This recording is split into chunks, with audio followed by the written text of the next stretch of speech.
Hi friends, welcome to our channel Trust Mamma. कैसे हो आप सब? आई होप आप सब बढ़िया होंगे।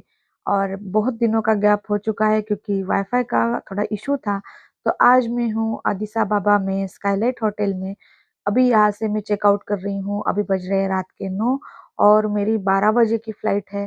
तो मुझे ऐसा लग रहा है अभी निकलूंगी तो डिनर होगा, थोड़ा सा नीचे घूमूंगी तो थोड़ा सा अच्छा रहेगा, क्योंकि एटलीस्ट 2 आवर्स तो मुझे एयरपोर्ट पे तो जाना होगा। और बाहर बहुत ही सुंदर बिल्डिंग लग रही थी। मैंने आपको डे टाइम का दिखाया था, अभी है नाइट वाला टाइम। और मैंने हिंदी वाली क्लिप शूट की थी लेकिन वो मेरी मिस हो चुकी है। तो बहुत ही गड़बड़ हो जाता है। मैं इतनी ज्यादा कंफ्यूज रहती हूँ ना हर चीज में। मेरे से हमेशा गड़बड़ होती ही रहती है। कभी एक काम ढंग से कर लूँ ना तो कसम है। लेकिन क्या होता है ना, किसी के सामने मैं एक्सेप्ट नहीं करती हूँ कि मैं मेरे से गलती होती है करके।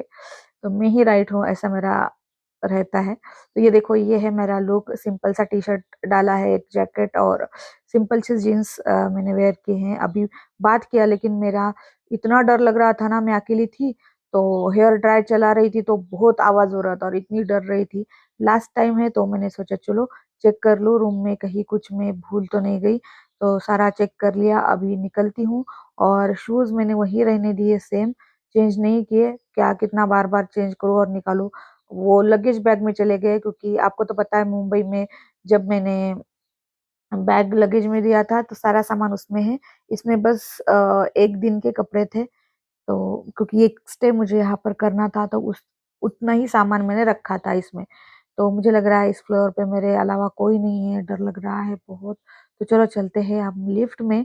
तो नहीं नहीं है एक आदमी, उसके पीछे पीछे चलती हूँ। तो वो बहुत ऐसे डरावना लग रहा था। क्लीनिंग है प्रॉपर। बहुत लोग बोलते हैं अफ्रीका ऐसा है, अफ्रीका वैसा है।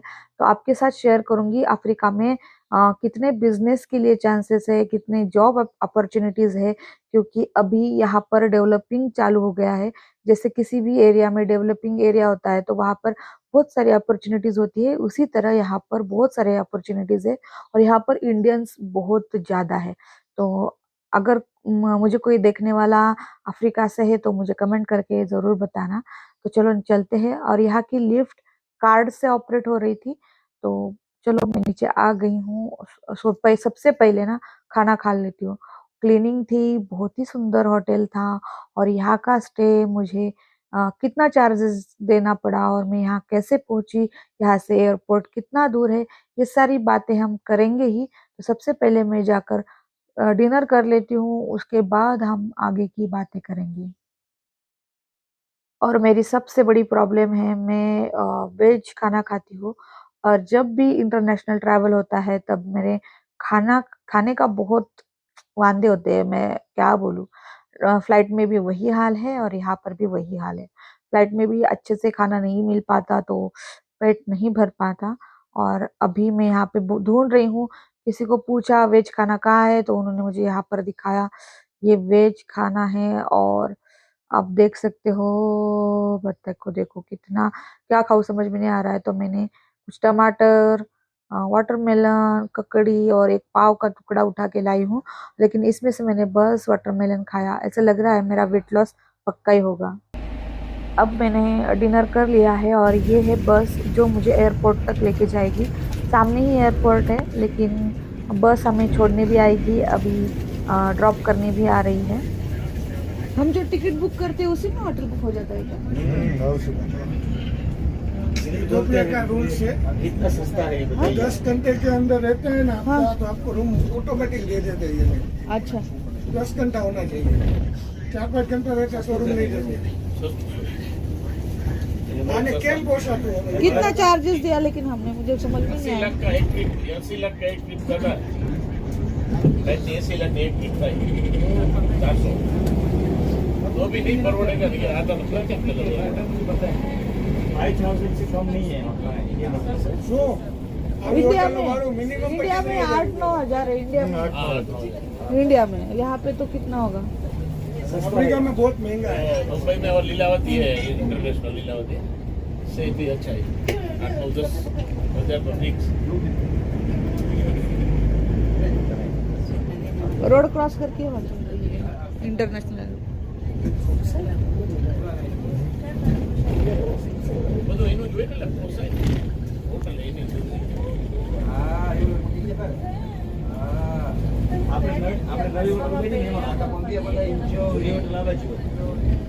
10 घंटे का गैप था, मुझे पता नहीं था होटल है। मैंने हस्बैंड को बोला मत बुक करो, पता नहीं कैसा होटल है क्या है, मैं यही रुकती हूँ एयरपोर्ट में, यही सेफ है, ऐसे बोल के रुकी।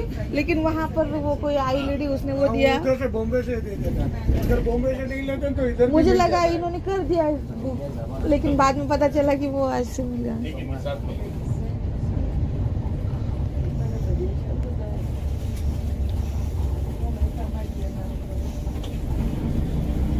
अपने कुछ मंगाया नहीं हो गया, एक्स्ट्रा मंगाया करो, क्योंकि वो डॉलर तो हमारा भी एक पानी का बोतल मंगाना था, वो भी नहीं आया, बोला नहीं है नहीं है।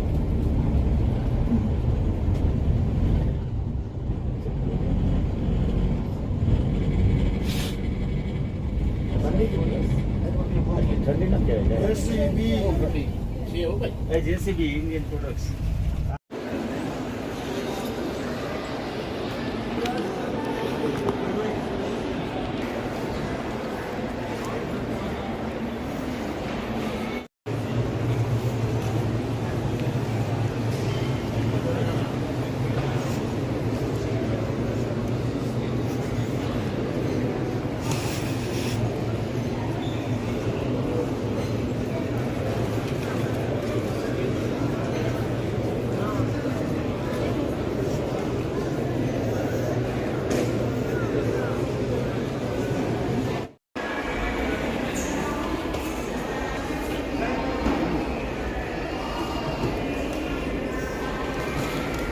Addis Ababa।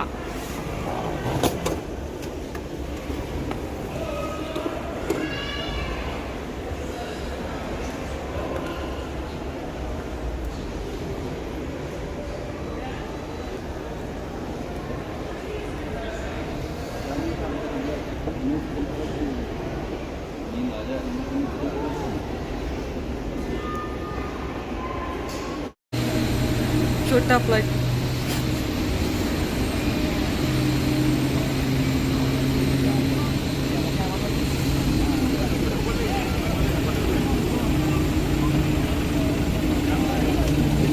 इथियोपियन एअरलाइन्स हे मोठं विमान आणि हे छोटंसं।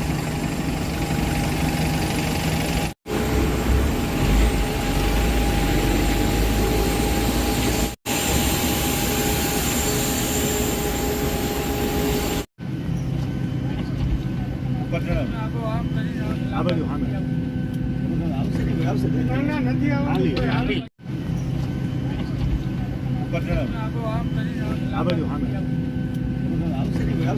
ના નથી આવવાનું. मुझे कमेंट आई थी कि आपने जिस होटल में स्टे किया आपको कितना खर्चा आया, क्योंकि इंडिया में इस जैसे होटल में रहने के लिए बहुत खर्चा होता है, तो आपने कैसे मैनेज किया और आपने अकेले ट्रैवल कैसे किया, ये सारे क्वेश्चंस थे। तो अकेले ट्रैवल करने की आदत मुझे बहुत बचपन से है, लेकिन इंटरनेशनल ट्रैवल तो बड़े होने के बाद मेरा ये सेकंड टाइम है कि मैं अकेले ट्रैवल किया है। और ऐसा कुछ नहीं है, कोई ना कोई साथ में मिल जाता है, और नहीं भी मिला तो भी हर चीज़ हमारे बोर्डिंग पास के ऊपर लिखी हुई होती है, तो आसानी हो जाती है। ये होटल था, बहुत अच्छा था, लेकिन यहाँ पे जो होटल प्रोवाइड किया जाता है वो 2 टिकट के बीच वाला जो गैप है वो डिसाइड करता है, जैसे कि आपने स्टार्टिंग में सुना था। और ये है फ्लाइट जिसमें मुझे खाना मिला। ये बहुत छोटी-सी फ्लाइट थी, क्योंकि ये डोमेस्टिक फ्लाइट थी। यहाँ से मुझे जाना है दर ए सलाम, और दर ए सलाम एक ऐसी सिटी है, आप उसको छोटा-सा भारत भी बुला सकते हो। आपको मेरे इस चैनल पर वो दर ए सलाम सिटी देखने को मिलेगी, डोडोमा सिटी देखने के लिए मिलेगी, और बहुत सारी चीज़ें जो आपने कभी सुनी नहीं होगी, देखी नहीं होगी, वो सारी चीज़ें आपको इस मेरे हर व्लॉग में देखने के लिए मिल सकती है। क्योंकि बहुत सारे लोग जाते हैं यूरोप, अमेरिका, ऑस्ट्रेलिया, बहुत जगह पे जाते हैं, लेकिन अफ्रीका जाकर आपके साथ कुछ चीज़ें शेयर करने वाले बहुत कम ब्लॉगर होंगे, और बहुत सारी अपॉर्च्युनिटीज़ वहाँ पर है, बहुत सारी अलग चीज़ें वहाँ पर है। तो मैंने इससे पहले आपको गैबॉन की बहुत सारी चीज़ें शेयर की थी, वहाँ के फार्मर्स कैसे हैं, वहाँ पर फार्मर है या नहीं है, वहाँ पर मिल्क मिलता है नहीं है, ये सारी चीज़ें शेयर की थी। तो चलो बातें करते-करते तो मैं पहुँच गई, और पहुँचने के बाद मेरे हस्बैंड मुझे रिसीव करने के लिए आए थे, लेकिन आपको क्या बताऊँ, मेरे मोबाइल की बैटरी ने मेरा साथ छोड़ दिया था, और अभी मैं यहाँ से निकल रही हूँ, लेकिन आगे का शूट नहीं कर पाई।